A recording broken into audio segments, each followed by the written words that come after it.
But we have never had to put a wall up to keep our people in.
Nessun Dorma. Some people have asked me, what is this tune you play at the beginning? It's actually a tune that Trump's favorite tenor sang when he went back to Butler in Pennsylvania after last year's attempt to his life, which happened in the month of July.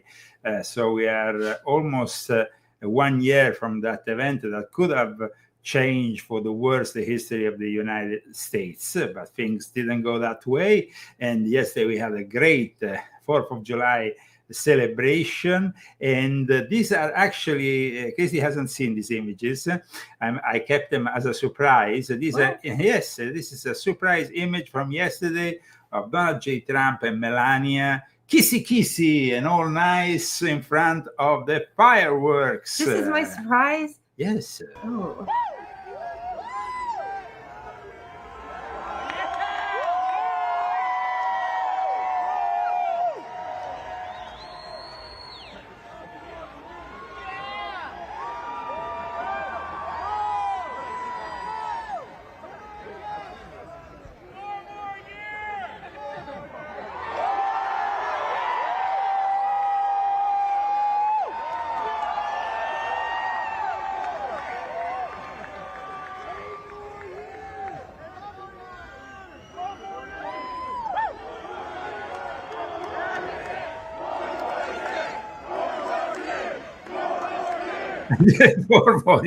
That was nice, Maury. I take it back. It was a pleasant surprise. Yeah, I didn't from the know. presidential couple. Welcome to the Leo Zagami show with Leo and Kirsty, MAGA counter cognitive warfare. She looked happy. Yeah, she looked real happy. I'm happy to see that she looked happy. So somebody said Pavarotti. Well, of course, everybody knows the Nessun Dorma sung by Pavarotti, but in this case, like I said, the one we use here at the Leo Zagami show is the one sung by Macchio, who is Trump's favorite tenor in Butler, Pennsylvania.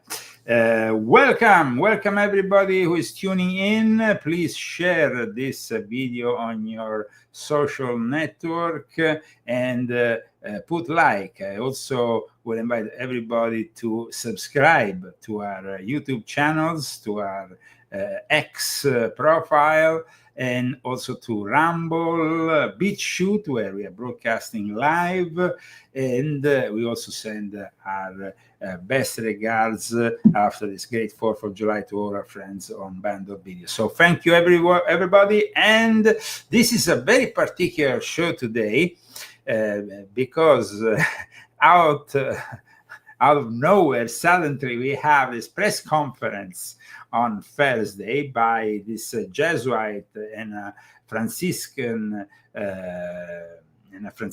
archbishop who announced the making of a special mass, dedicated to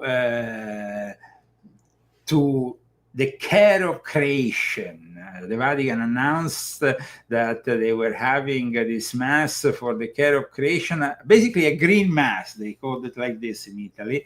And for that reason, we would like... A green mass? A green mass, yes. A green mass. A green mass based on Laudato Si. Now, this is a very important subject because I've been discussing it in volume 12 of my Confessions, this encyclical that the Pope that preceded Pope Leo XIV, Pope Francis, the infamous Jesuit, he entitled this "Praise be to you, Laudato Si." It's almost like they picked up something like from Are you going to say it? It has been tail under his eye. It's like praise be under his eye. Then it's like the reply is usually may the Lord praise open. Be. No, the Lord open. Or may the like Lord that. Open. And it's like, of course, with not even I'm so not a sad. handmaid, and he ain't no commander. but it's definitely a criticism towards the more conservative side of America that in a future breaks from the rest of the United States and creates this dystopic society. Having said that, we were talking about volume 12 of my Confessions. This is a book, as you know, dedicated to the history, secret societies, and the politics of the Jesuit world order and the Luciferian court, where I discuss, of course, Laudato Si, because Laudato Si has been a way for Pope Francis to launch this, I would say, irresponsible alarmism towards climate change. That at that point, it's almost like climate change has to be accepted as part of the gospel. And it's not the case, because in reality, scientists immediately criticize Pope Francis. And so I want to show, before we go to the article, of course, that I wrote on this subject, I would like to show to all of you what the scientists said to Pope Francis, who they called misguided at the time. So you see, scientists say Pope Francis misguided on climate change as environmental sin. And this was a question and answer with QA time with Thomas Sheen and Hal Doiron, who shed light on the controversy surrounding environmentalism, and Pope Francis comments. So it says here, even before the publication of his encyclical on the environment, Laudato Si, Pope Francis commented on the potentially destructive influence of man on the environment on numerous occasions. But like these scientists, you see, Lifeside News spoke with Thomas Sheehan. Where is it? Here. Sheehan. And Al Dorian, independent scientists involved in climate change research, and both scientists were invited to give their input in a workshop on global warming held by the Heartland Institute in 2015. And we also saw recently, there was that moment of controversy when Joe Rogan interviewed Bernie Sanders, and he showed Bernie Sanders an article from, I don't know if it was the Wall Street Journal, an important publication, a leftist publication, who was actually stating that there was no certainty about the climate change. So all this it's of course now reaching a new level when the current Pope, thanks to the Jesuits, has devised a new mass where basically we are the sinners, the negationists, as they call it, who have sinned because we don't accept climate change. And there is even a whole mass. Now,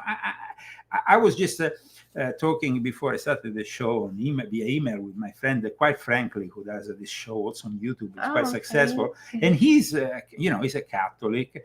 And he said, how should I really explain all this? Because the church is going in the completely wrong direction. I said, well, if you read volume 12, I clearly stated that the people like you or Vance, or even me, if I still have to consider myself a Catholic, and even you who are a Catholic, are a minority in a church with a progressive agenda that often matches only the liberal side of things, which is clearly pushed by the Jesuits. So, if you want to continue your path with faith, you can do it, but don't ever think that the change will change. The church will become again some beacon of hope for the conservatives, because nowadays things have changed. And even with Leo XIV, who a lot of people think is a more conservative figure within the church, we had this surprise, and it wasn't a pleasant surprise, because Pope Leo XIV is going to celebrate the first climate change mass on July 9th in Castel Gandolfo, and in an area where we will see from testimonies from people even within the church, is actually in an area where the Satanists celebrate the black masses during the summer vacation of the Pope. So this is quite incredible. Of course, if you want to know more about it, please go on leozagami.com and you can read the article. But it's very important for me to let Christy read it, because first of all, Christy had some problems, as you remember, in the few weeks ago. You told them. In the present. You told them, and now I'm going to forget. No, it was about encyclical. That was a secret. Remember, encyclical. But more, I had it. Okay. I still have it. I will never forget. Okay, so here we go, Christine. You can read it, and it's all up to you now. Oh, gee, thanks a lot. Thanks for the intro. Okay. But more, you gotta make this like in the center. Like I can't see. Bigger. Okay, that's better. Okay. No, that's fine like that. Let me get a little bit bigger. In Confessions of an Illuminati, Volume 12, I explain how Pope Francis Laudato Si, the leftist encyclical published in 2015, is mostly read for its political parts and not for its Catholic message, and is still considered a sort of mandatory reading for leftists, politicians, diplomats, and economists who have widely used excerpts of it in their speeches in the last few years, especially in Europe, but also in the United States. Against any scientific certainty about so-called climate change, the late Pope Francis, who loved dogmas, declared that the science of climate change was indeed clear and beyond criticism. The Catholic Church, as I explained in my latest book, is now in the hands of the Jesuits, who have been pushing this agenda since the late 60s. Must suddenly be forced to view the climate change as a moral issue that must be addressed to protect the earth and everyone on it. Now, let me interrupt a second here, because this is something I discussed in volume 12, and it's very important to understand that this whole agenda was ushered in after the Second Vatican Council that concluded in December 1965 and started in 1966, and it was pushed mainly by Padre Pedro Arrupe, who was the Black Pope of the time, the Father Superior of the Jesuits, who was very much the guy who in some way managed to convince the Jesuits to take a leftist path that will mix communism and Marxism, and at the same time put the whole agenda of this climate change that was perceived as happening, and was in their mind, it was happening soon, very soon. In fact, if you think about it, in the first half of the 70s, we started to see all those strange movies about, a future in which, suddenly, in many horror movies, you will see animals going out of control because maybe Creature from the Black Lagoon or something no, like but all that? kinds. There were a number of movies where the pollution had produced some monstrosities, and it was the same time in which the Club of Rome, and then, of course, the early stages of what became the World Economic Forum, was launching this message from a perceived study at MIT, which I discussed in volume 7 of my Confessions, in which the world was ending if they didn't take some draconian measures towards this perceived climate change. But please, Christy, let's move forward and continue reading this article. Now, with Pope Francis's successor, the diabolical direction instigated by the Jesuits in favor of the lies and propaganda of so-called climate change is moving forward, as Pope Leo XIV is going to celebrate for the first time a new votive mass devised for the care of creation on July 9, 2025, in which the current Pope will use in a private mass for the Borgo Laudato Si, an educational group established by Pope Francis at Castel Gandolfo to promote ecological conversion by using the Pontifical Villa's garden as an example. A set of prayers in favor of the Jesuit Green Agenda, officially titled Missa pro Custodia Creationis, Mass for the care of creation. Let me show you this place. This place, of course, we've been in the proximities of it. We didn't get into the actual gardens that are now called Borgo Laudato Si, because those are, of course, territory of the Vatican and are inaccessible most of the time. You see, thanks to the creation of the Borgo Laudato Si project, the beauty of the Pontifical Villa garden has become the natural setting. Now, this is very important, guys, because me and Christy used to visit those areas often in the summer. Mm-hmm. And those areas actually should be investigated because there is a lot of Satanists. Satanists that... I remember you said it at the time. Yeah, because there is a tradition that goes back to ancient Rome, a pagan tradition, that was restored in the form of Satanism during the Christian era. And up until very recently, there has been discoveries even of human sacrifices. So it's not like, and they do it, and now I'm going to show you a book that came out only in Italian, a book that was written by two female investigative journalists and published in the middle of the 1990s. But back then, it was common knowledge that during the stay of the Pope, there would be black masses and diabolical rites, as this article is talking about. This was actually an article from March 2011, which is more or less when we used to go there. It is. And it says this is a black area where Satanists and fanatical of sex are often present between Castel Gandolfo, Nemi, Boschi di Riccia, and the Campagna are there, and they practice black masses.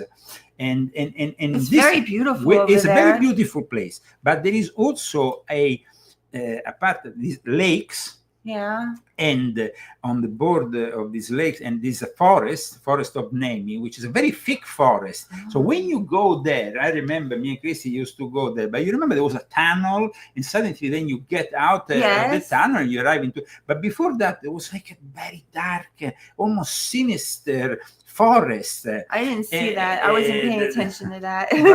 but guys, let me tell you, these are forests that were for thousands of years. There's been rituals even before Christianity arrived. There was rituals. There was a temple of Jupiter in the same area. There's a temple of Diana Nemorensis, of the goddess Diana. There was, of course, the worship of the god Pan, which is also connected to Aleister Crowley.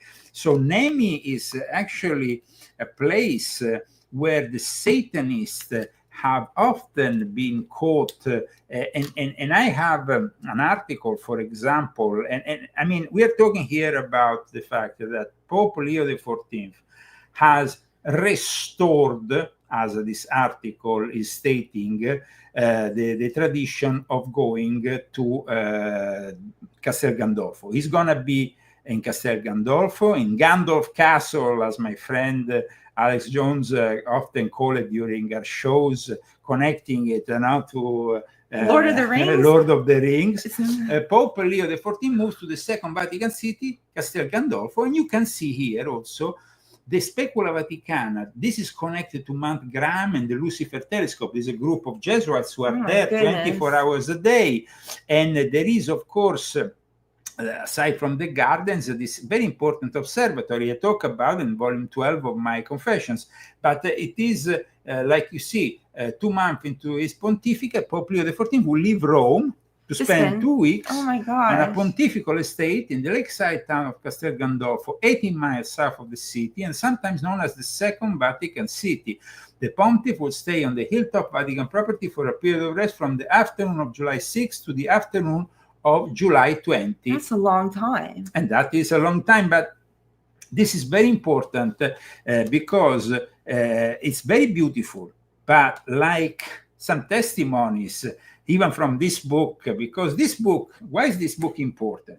Because this book is important for the testimonies that are given in to these 2 journalists. These 2 journalists are Enrica Cammarano and Letizia Strambi. And in 1994, there was a newspaper who discussed the fact that in this area, there was a cave found where they were doing black masses. The images that I will be showing you now soon, see, Castelli Romani, trovata la grotta delle Messe Nere. They found the cave of the black masses. And at the same time, there is here Nemi, the mayor of Nemi, who was trying to say, don't find the witches here, because he was trying to say that this was only ancient pagan cults.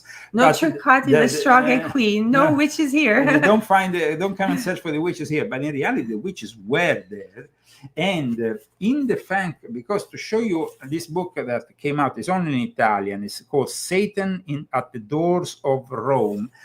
It gives you an explanation of why the Satanists celebrate their Mass near to Castel Gandolfo, and at the same time, because they want to be near the Pope during his summer vacations, to the energy of the Holy Father.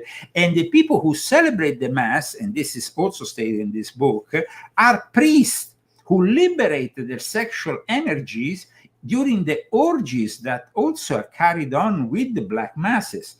And here, in the thanks, this is not a book made out of conspiracy theories. This is a book in which the people who participate are historians, but also member of the Commissariato di Polizia di Frascati.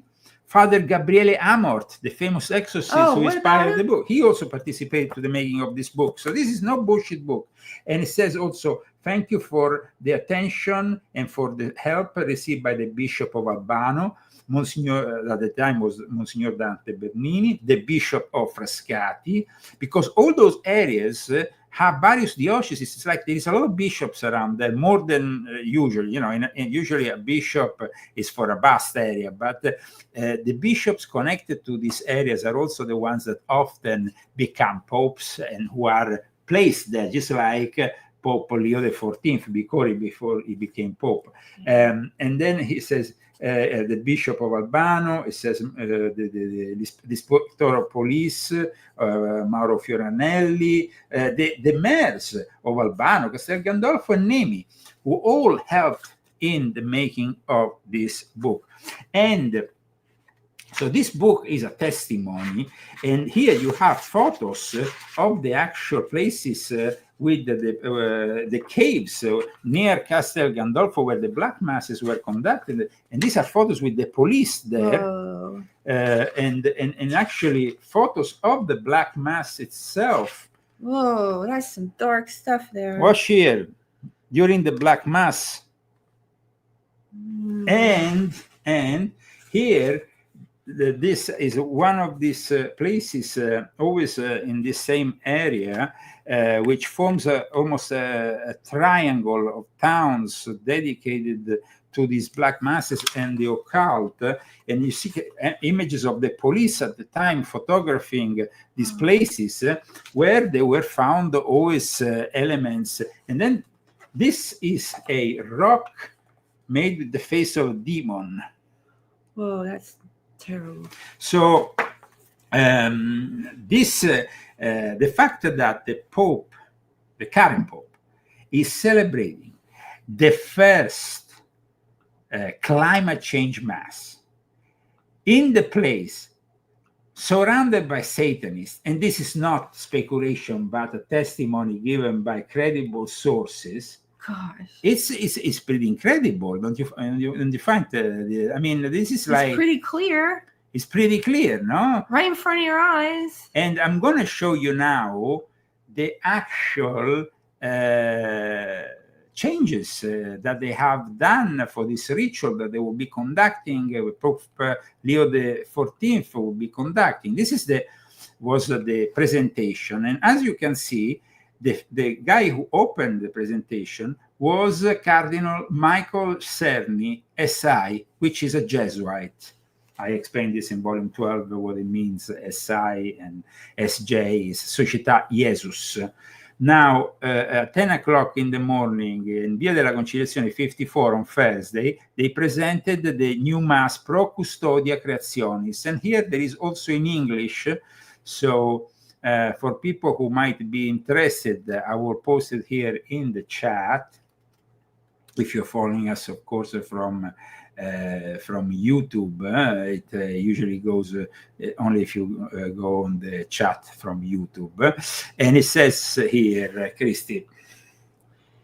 In the Roman Missal, there are 49 masses and prayers for various needs and occasions. 20 are for the church, 17 for civil needs, and 12 for various occasions.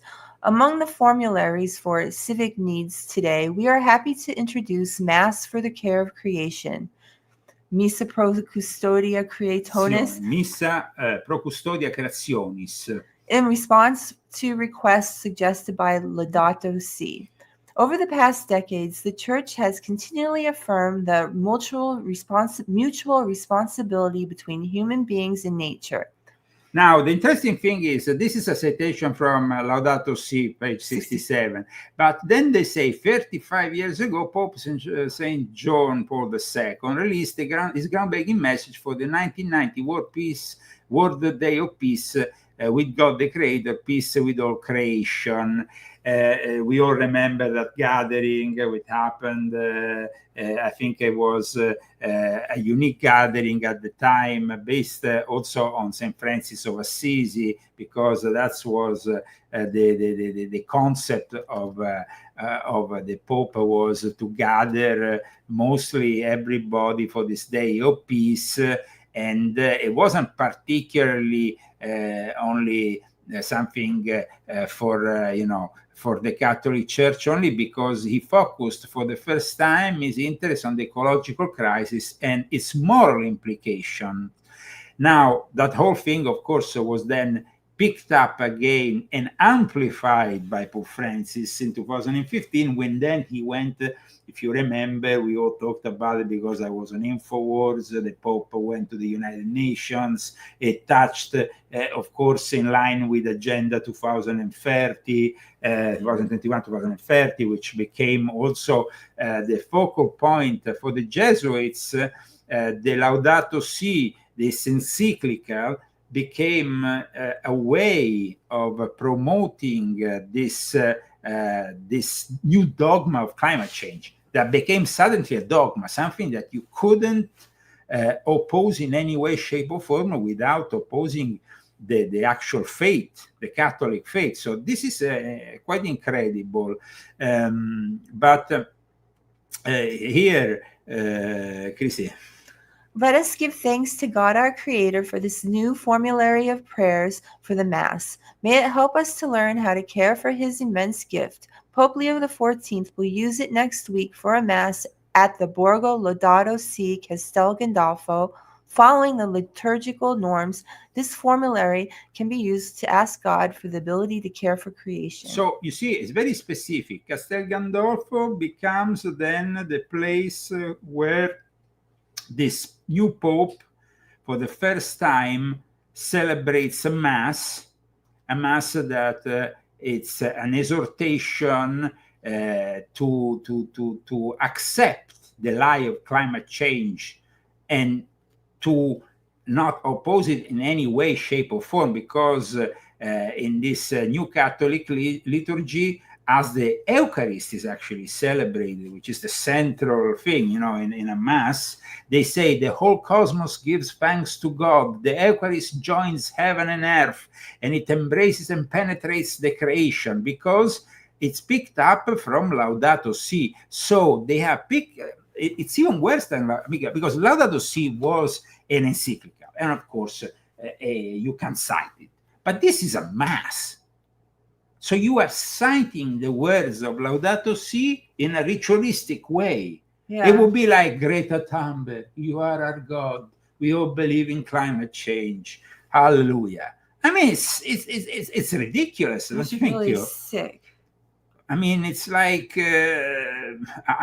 let's see the faces of those, because this Jesuit who presented the whole thing is the guy one of the people who has devised this new mass. And so let's see a second the faces of these two gentlemen while they were presenting this latest monstrosity that emanates, of course, from the Second Vatican Council. The one on the left is the Franciscan, of course, Viola, and the other one is the Jesuit, this guy here. He looks like a Jesuit. He looks like a Jesuit. And so, I mean, like somebody is suggesting in the chat, definitely a mass is supposed to be for Jesus, for God. It's not supposed to be, no? Yeah, I know. It's just like, no? I think that it's quite incredible that all this then is conducted. It's outrageous. In a place surrounded by Satanists who will conduct a satanic mass when, while the Pope is doing his thing. We are sure that there will be masses, black masses conducted all over the areas, because that is the testimony that was given in this book in the middle of the 90s. And it's a testimony that keeps on being confirmed as credible, because then we had other human sacrifice founded in those woods, in those places near Castel Gandolfo. So the fact that you have at the same time black masses and a green mass all together, I mean, the Missa Pro Custodia Creationis, I find it quite incredible. Is anybody else reporting on it? Of course, the life site news, but also other,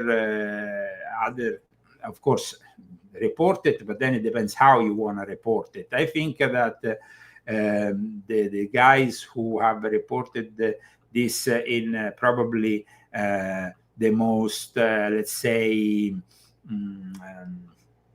unbiased way, credible way, are the guys from LifeSite News. Vatican announces new votive mass for the care of creation. They said the new text of the mass will be issued Thursday and come on the back of Pope Francis' special focus on climate change. The interesting thing is that here it says, alongside this is the pagan link inculturated Mayan rite, which the Vatican is currently considering for the indigenous incorporation of people in Mexico. I mean, what does this have to do with Jesus Christ? Niente. It's crazy. It's insane. I mean, if we thought that that this Pope will break with all the heresies of Pope Francis, we are completely wrong. You were completely wrong, because we can see that there is definitely a continuation, that this Pope is simply continuing in the same line and trajectory. That's why he was placed where he was, and he was groomed by Pope Francis since 2023, because that's how he was, then placed to the throne of St. Peter, ready after the Pope died.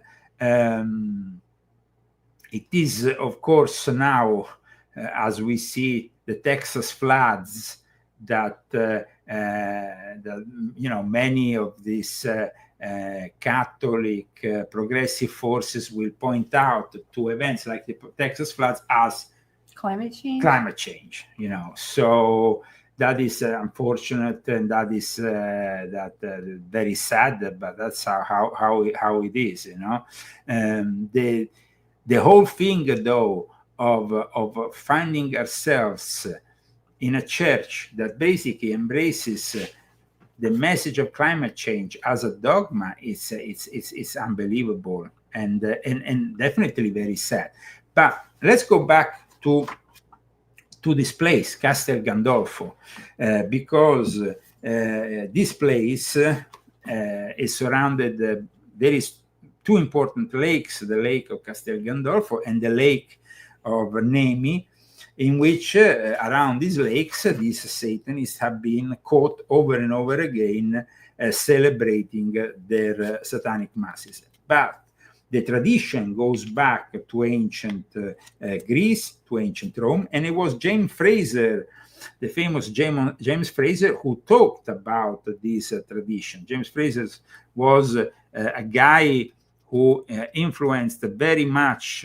Was an an expert in anthropology, who definitely was also an expert in the folklore, in the traditions, and it was very influential even for example, the Bohemian Club and the Bohemian Grove. A lot of the research that launched that place. I wanted to ask you something. Yes. Now that you said Bohemian Grove, what was the thing they do in Bohemian Grove? The cremation of care. Cremation of care? Yes, the cremation of care. I mean, Fraser is often interpreted as an atheist in the light of his criticism of Christianity, and especially Roman Catholicism, which happens in his famous Golden Bough, which is a study in comparative religion, which I suggest you all read, because definitely it makes us explain also, it explains a lot of things. In regards to the Catholic faith, we always understand that they have absorbed the religions that came before into their own religion. That's what happened also when Rome declared that Christianity was the official faith. At that point, in Nemi or the surrounding areas near Castel Gandolfo, they persecuted the pagans, but they simply went underground. They disguised themselves. They never really disappeared. So all that area, and especially the Temple of Jupiter. But when did the popes started to go there? Now, the popes started to go there from ancient times, but in reality, it's only 4 centuries now, next year, that the popes reside there in the summer. They got that place because of a guy who couldn't pay his debt of 15,000 scudi. I don't know how much is that in equivalent in modern terms, but he couldn't pay his debt, and the Vatican, which was at the time a state also, took over from these people the land, and they were aristocrats who couldn't pay their bills, and the Vatican took their land. But the fact is that the Pope at that time, when he used to go for his summer vacation, it was a little bit more of an extravagant scenario. You will see 150 people along with the Pope arriving. It's not like now the Pope has, him, his car, the car behind him is basically 6 or 7 people, maybe with the whole security detail, you have 10 people. But back in the days, it was 150 people arriving from Rome, soldiers, the Pope with a nice and fancy horse, a white horse, all dressed in white, and all these peasants from the villages watching the scene. Every summer you will have, and there were some locals who really hated this whole thing, because initially the popes were not really friendly with the locals. Some popes then became more friendly. They started to dialogue with the locals. But let's not forget that also in the same area, there was the cult of Mithras, which is a very important cult because it's celebrated in the same day as we celebrate Christmas, on the 25th of December. The cult of Mithra was imported by Roman soldiers to Rome. Mithra, also spelled Mithras, was a prominent figure in ancient Indo-Aryan mythology. And it was, of course, associated with Mandaeanism, with the founder who was Zoroaster, Zarathustra.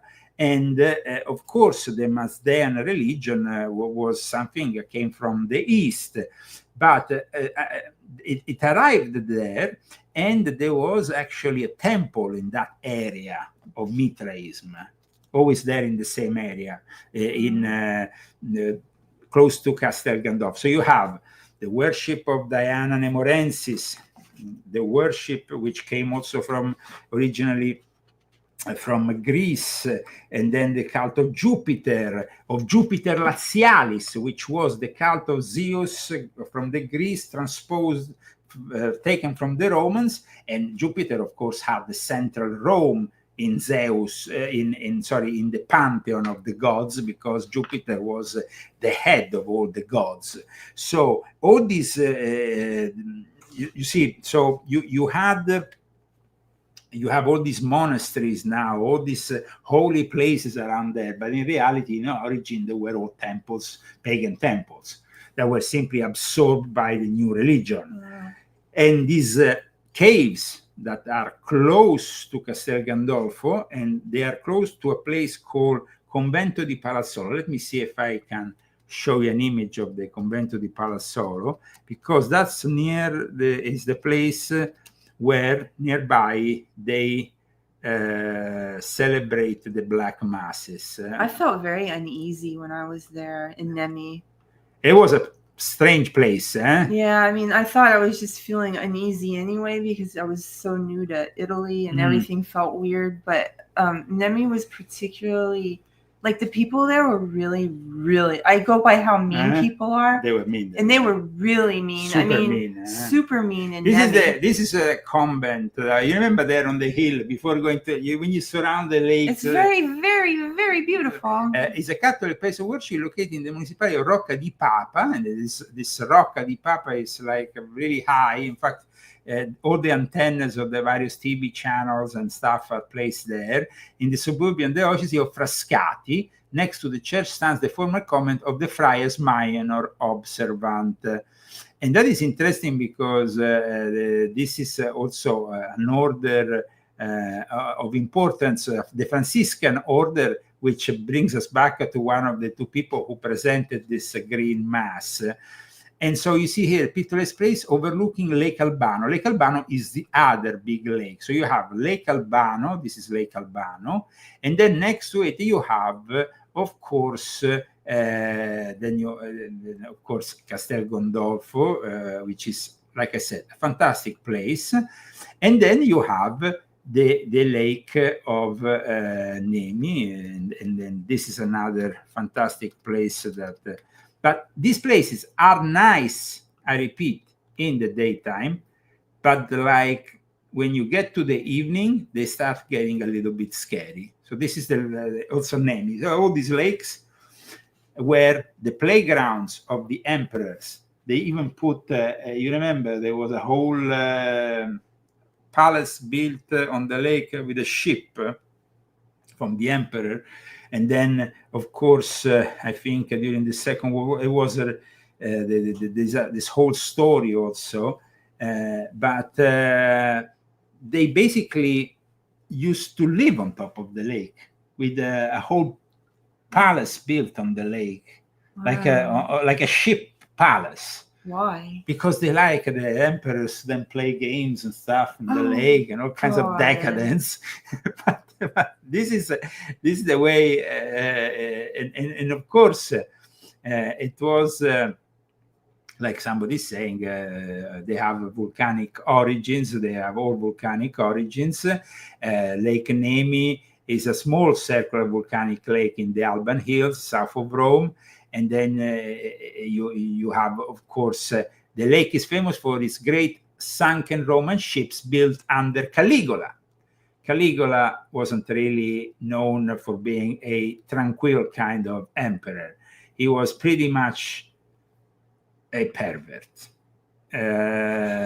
Yes, we can say that Caligula was not really the most tranquil, but he like I said, he used this area like a playground for He didn't even wear his crown correct. He's got it all crooked on his head. But he was the son of the Roman general Germanicus, and he was actually member of one of the most important families from ancient Rome. But he Caligula is known for being, let's say, a little bit of a pervert of sorts. What's a pervert of sorts? What is that exactly? Well, I mean, when you're talking pervert, you're talking about, he was very well known for also when he went at Villa Jovis in Capri, Capri, the famous I mean, when you island say of Capri. pervert, we think the worst things. Well, it is the worst things and even more. Okay, well, then just say it like that. I mean, absolutely. I mean, he also was very, very eccentric in all his. Oh no, it's not in Italian. No, it's in a way very eccentric in the way that he interpreted, let's say, religion as well as politics. So some say he was totally insane. We could actually was Caligula insane? Let's make the question to the AI and maybe. Oh no, he was a wonderful man. He did everything correct. No. Caligula was a bit. Okay, let's see what the AI says here. Christy, you can. I get to read AI. Yes, you get to read what they might have spelling errors. Let's see. While some ancient sources depict Caligula as insane, modern historians often view him as a complex figure whose actions, while cruel and excessive, may have been driven by a combination of factors rather than outright madness. Okay. So they are trying to justify the insanity, find a method into the madness. I knew it. Potentialist and narcissistic personality, trying to impose a style of life that was super decadent. Of course, these people were all completely possessed by entities they worship and they sacrifice to animals as well as human beings, as well as anything. So this whole thing that then in a way filters down to the area, which then became an important area for the popes and the black aristocracy. The black aristocracy is the aristocracy close to the Vatican. That's what the real black aristocracy is. And that's how they got to Castel Gandolfo and how it became the summer residence of the Pope. Like I said, after there was somebody who didn't manage to pay its debt. But already before that, there were various popes who liked to visit the place over and over again. And it was known as Castrum Gandulfi. And it was connected also to an important family that was, of course, a family connected to alchemy, to the study of alchemy, and the study of alchemy was very much a very important element, like the study of Hermetism. So those areas have always been connected to the popes for a long time, and the Aldobrandini family, which was itself member of the black aristocracy, didn't pay its debt, and so the Vatican took over the place, and then from that point onwards they used it as a summer residence. And that was at the beginning of the 17th century, so it's been 1626, so next year it will be like what, 4 centuries since they started to use Castel Gandolfo as their headquarters. Now, there is also very much links to the Graal that are said to be, in a way, the sacred Graal seems to be often, it's something that the Satanists often refer to. In fact, in this image that is from one of these churches in the area that has been used for a Black Mass, we see the writing Graal, see, with a circle and a triangle, which is also the symbol of the Illuminati, one of the symbols used by the Illuminati. So there is definitely also, and in regards. I bet everybody wish they could read this book. Well, and find out. well, definitely. You see, here It's is in Italian. I could read it. The interesting thing is that it says that they usually sacrifice virgins or children in their black masses, and they also say that the menstrual blood and the semen are drunk during the rituals that they that they have, and it says here that the Catholic priests are the ones who usually are the ones celebrating these masses. Gross. Celebrating these masses because they are the most repressed, and it says that in this way they live the evil side of themselves. So this is so much baloney. I know, but imagine all these priests who maybe are in Castel Gandolfo serving the Pope, and then they go and celebrate a black mass, and then they go back to the Pope and say, "Holiness, we are at your disposal," whatever. It doesn't work like that. It does not work like that. In what sense? I mean, it works for them. It doesn't. Well, I know. It works for them, as long as it works for them, because they are a bunch of sick people. It says here that Catholic priests, who is usually deprived of the sexual aspect, will have a stronger energy and will liberate a stronger amount of magnetism and of energy during the rituals. So it says that for these people, for these Satanists who celebrate Mass near Castel Gandolfo, there is no sin. And then they ask, how do you become the head of a satanic sect that does masses there? And they say that it means that the guy is closer to Satan, in particular to the demons, and in some cases to specific demons, like Astaroth, for example, regents of Lucifer, they say.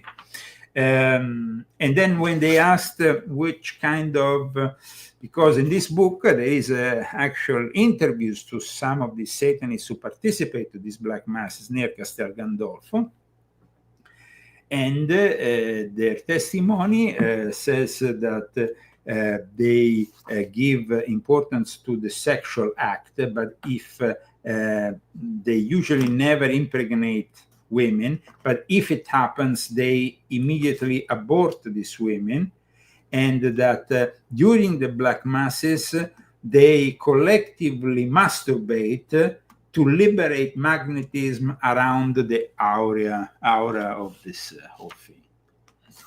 I know, but I mean, this is it's just horrible. It's how it is. I mean, it is. I mean, it's not. I mean, they are definitely devoted to evil.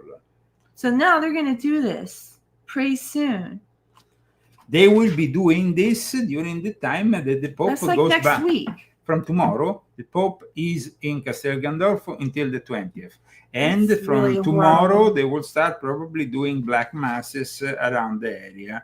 And there is here a whole history of a guy, a pentito, one of the sect from the Castelli Romani, who then gives his interview that we just read some passages. It says here, where do these ceremonies take place? In the area of the Castelli Romani, near the Lake of Lemi and on the Monte Tuscolo. It's very clear. I mean, it's very... Question and answer. And it says that both for magic and black magic, the triangle of this power is like a center of magic in which you have Rome, and these areas around Rome that are more influential than other places that people perceive as satanic, like Turin or other places. And it says that Crowley's influence is very much present. And it says here, riti celebrati ai castelli, when it says the rituals that they do they have, because of the presence of the Pope in Castel Gandolfo. Question to the Satanists. There's actually a specific question to the Satanists. And he says, absolutely, without any doubt, every territory has its own energy and its power, and it's not you say, non è un caso, it's not a chance, it's not like it happened by chance that the Pope has made Castel Gandolfo his summer residence. So it means that it's not a coincidence. It's not a coincidence, yes. So it means that the Vatican and the popes, when they decided 4 centuries ago to establish themselves there, is because of the energies that are around there. And I'm saying, Monte Tuscolo is a fantastic place. I want to show, before we leave, some of these places where they conduct these black masses. If you go and see them. We didn't even take pictures, when we went. No. I went through all my pictures and looked today, and I only could find 2. I didn't want to take pictures. If you remember, I was kind of like, I wanted to see things, but I didn't want to. We didn't take pictures. I was so surprised. Well, this is one of the places, for example. This is where the sanctuary of Jupiter was. That looks very, very evil. This was from Monte Tuscolo over there. And then you have this place, which we actually went to in Nemi. We went to here? Yeah, we went there, yes. We went right here? Yeah, we went right there. This I remember, yes. And what were we doing? We went there and visited. I wanted to see. And this is the place where they conduct a lot of these dark rituals. Well, you took me over there. And this place is called the Sanctuary of Satan. That's horrible. Yes. Well, I survived. Well, but sometimes you should have opened your eyes where you were, because maybe I didn't want to. Maybe God put a veil over my eyes so I wouldn't see all that horrible horror. Because maybe I wouldn't be able to be as strong as I am right now. But they put a cross on top of Monte Tuscolo. It's just all you know what? It's baloney. It's just all bunch of baloney.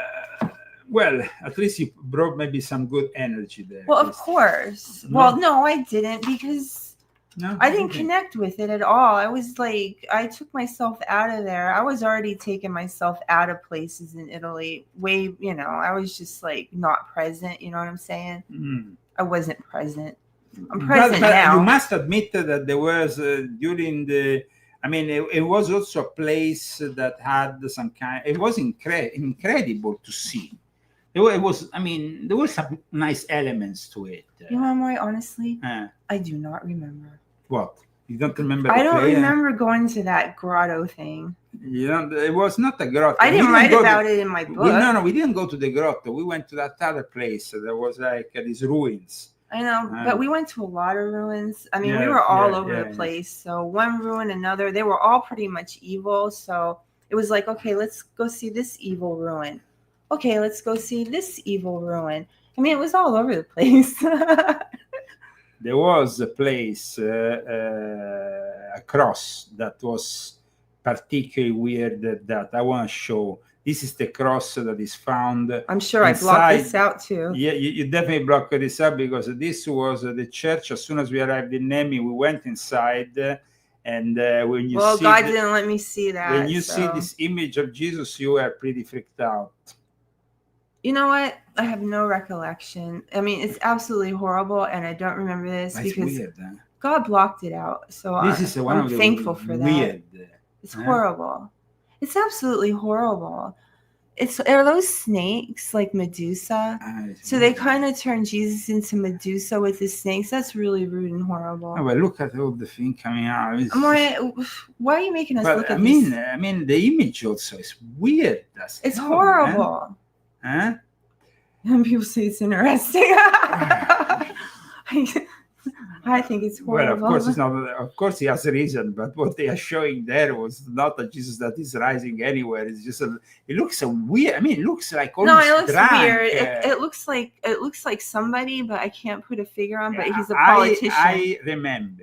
He looks like a politician. Very clearly when we went inside this church. You and your son. We both blocked it out. That poor innocent. We were both two children, innocent children, and he brought us in here. I was a small child too. Confraternita di Nemi, you know, and they worship this weird thing. I mean, even their tradition, their Catholic tradition, has some elements that are really weird. Is this like a doorway though when you open these things? I mean, like when you visit these places, I want to know, is this a doorway? Definitely, Nemi was some kind of interdimensional doorway to somewhere, because every time I went through. No, like every time, you remember, I went through that tunnel because it's crazy. You go through a very dark forest. Before the dark forest, actually, there is this road, and we saw a van which was selling porchetta, and that was. Porchetta is a very much this mixed sandwiches, and you know I always love porchetta sandwich, you know, and the specialities from there are rich. They were invented porchetta, so it's actually in that area. But then we took a road, and you go down this, and it becomes darker and darker. This forest of Nemi becomes really dark. The sun doesn't go through it. I remember now. And then suddenly you see a tunnel, and then you go through the tunnel, and you come out of the tunnel, and you are in front of the village. And you're like, you are basically in the village. I do remember that. And that is like, it's like traveling to another era. And I remember when we went there during the strawberry festival or something, they make wild strawberries. There is full of wild strawberries, and they make a fantastic ice cream with these wild strawberries. And then we had ice cream. So we made something good out of all that horrible bad. Absolutely. So. We want to and thank. I'm sure I was praying. I was praying a lot. What are the sponsors of today's show, Christy? Because we have some sponsors today. Silver at Hegstead. I remember. Yes. Daniel Estes, thank you so much. You are so kind and generous every month. So we're here for the month. And Malgarzata Minta as well. Thank you. And thank you everybody who bought the book. And thank you. We're very grateful. Yes, guys. If you want to know more about Laudato Si and how the church got into this climate change nonsense, and how they even convinced the leftist intelligentsia from the end of the 60s onwards, you need to read volume 12 of my Confessions. It's a bestseller. History, Secret Societies, and the Politics of the Jesuit New World Order and their Luciferian Court. Get this book if you haven't already, and we will see you next week, next Saturday. And if you want us for an extra show, we need, of course, more sponsors. So if you want us for an extra show in the middle of the week, use GoFundMe or Cash App. You can find the Cash App handle at leozagami.com, together with the latest articles, including the one from today, which talks about the subject we've been discussing of Castel Gandolfo, the Pope, and the new mass dedicated to climate change. Tell me when we're done talking about it, so I want to talk about something else. What do you want to talk about? How funny you were last week. At the end of the show, did you guys see how funny he looked with those things on his head? Because he looked like Cookie Monster. You gave me that. We were watching the show because we always watch the show. We were having our pizza watching the show. And we didn't expect it, you know. And then the aim came on. And we both just fell on the floor laughing. We were laughing so hard. That was like the funniest thing. I mean, we must have laughed. It's probably not funny to anybody else, but it was pretty funny to us because it was like his bald head. And then you could see like the blue. And it looked like it looked like the Cookie Monster or Elmo. And you guys got to check it out. It was pretty funny if you want to laugh. Yeah, you can check it at the end of last week's show, not this week. But I hope you had a great 4th of July. It's been my second 4th of July as an American citizen, and I'm very honored to be an American citizen. I'm very honored of being in this great country that has given me the possibility to continue my work as a journalist, as an author, without the censorship and the persecution of the Vatican, which, of course, you can imagine, especially when I remember once it was Gilberto who told me, Leo. Another one. No, but he knows people in the Vatican. He said, you know that there in Marino, near there, in the land of this bishop, they are conducting, if you want, I can give you the address. They're doing a black mass in the next few days. I'm telling you, there was I was like, the door just kept opening and the bad people kept coming in and coming in and coming in. I mean, if it wasn't bad, it was another bad. And that's why I couldn't remember, because there was so much crap you sent me to, put me through, made me see and made me do. So there you go. Well, thank you so much. Thank you also for this book. It came out in the middle of the 90s, which we have cited today. We will be, of course, doing another interesting show. This time I'm gonna be moving from Rome and going into another region filled with dark elements. Oh, lovely! I'm not gonna tell you more until next I week. can't wait. Okay, no worries. Christy, do you enjoy these subjects? Sometimes you don't, because they're pretty dark. Whatever, I sinister. just expect it. So it was fine, actually. It But didn't bother me one bit more. When you were there in Nemi, you I kind was of very went fragile. along. But you went along with it.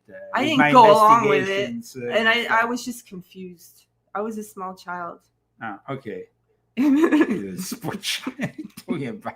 was. I felt like it. Okay, yeah, so that's fine then.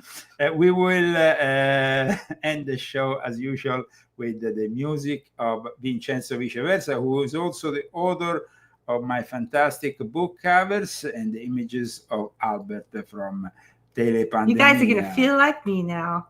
What do you mean? We all got to suffer through the darkness.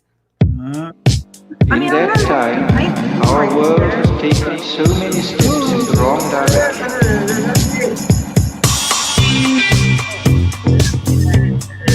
You have to describe really what we are living through, and unfortunately, we're living through dark times, Christy. So Well, I know that. You're not telling me anything I don't know already. Yeah. Look who I live with. Yeah, I know.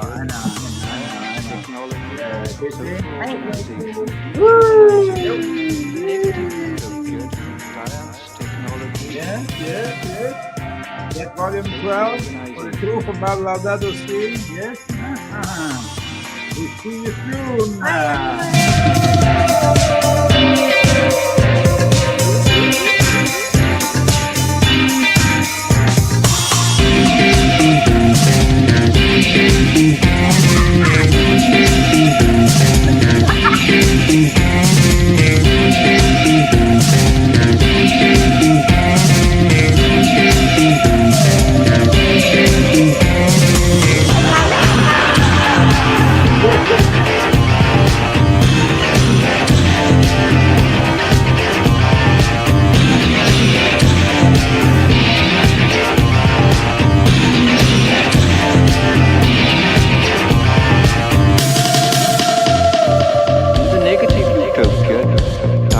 Technology, social organization, dehumanization.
utopia, technology, social organization.